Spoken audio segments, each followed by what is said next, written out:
இன்ஃபோர்நெட் நேயர்களுக்கு வணக்கம் சொல்றது வினோத். கர்நாடகால தமிழர்களுக்கு எதிரா தொடர் போராட்டங்கள், வன்முறைகள், வாகனங்களை எரிக்கிறது, தமிழர்களை தாக்குறதுன்னு நிறைய அசம்பாவிதங்கள் நடந்துட்டு இருக்கு. இதுக்காக கர்நாடக முதலமைச்சருக்கு தமிழக முதலமைச்சர் கடிதம் எழுதினாங்க. தமிழக மக்களுக்கு பாதுகாப்பு தர வேண்டும்னு நிறைய அமைப்புகளும் நிறைய கட்சிக்காரங்களும் தொடர்ந்து வலியுறுத்திட்டு இருக்காங்க.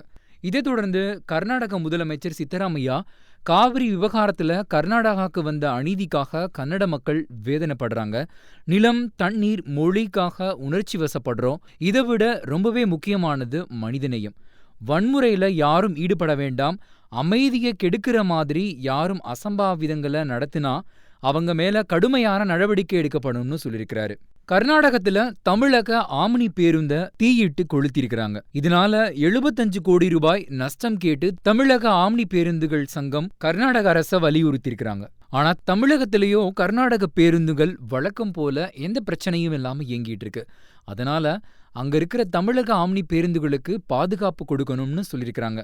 எல்லாத்துக்கும் பொதுவானது தண்ணீர். தண்ணீர் கொடுத்து தாகம் தீர்த்த நல்ல விஷயத்த அநியாய செயலா கன்னடர்கள் மாத்தினாலும் தமிழர்கள் பெருந்தன்மையோட தான் நடந்துக்கிறாங்க.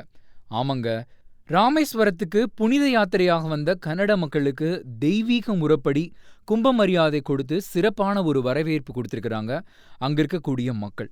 இந்த நேரத்துல இன்னொரு விஷயமும் சொல்லியாகணும். காவிரிக்கு குறுக்கால சோழ பேரரசர் கரிகால மன்னன் கல்லணை கட்டிய காலத்துல கன்னடம்ன்ற ஒரு மொழியே இல்லைன்னு சில வரலாற்று குறிப்புகள் சொல்லுது. இவ்வளோ விஷயங்களை மனசுல வச்சுக்கிட்டாவது கன்னடர்கள் தமிழர்களுக்கு மதிப்பு கொடுக்கணுன்றது தான் எங்களுடைய கருத்தும்.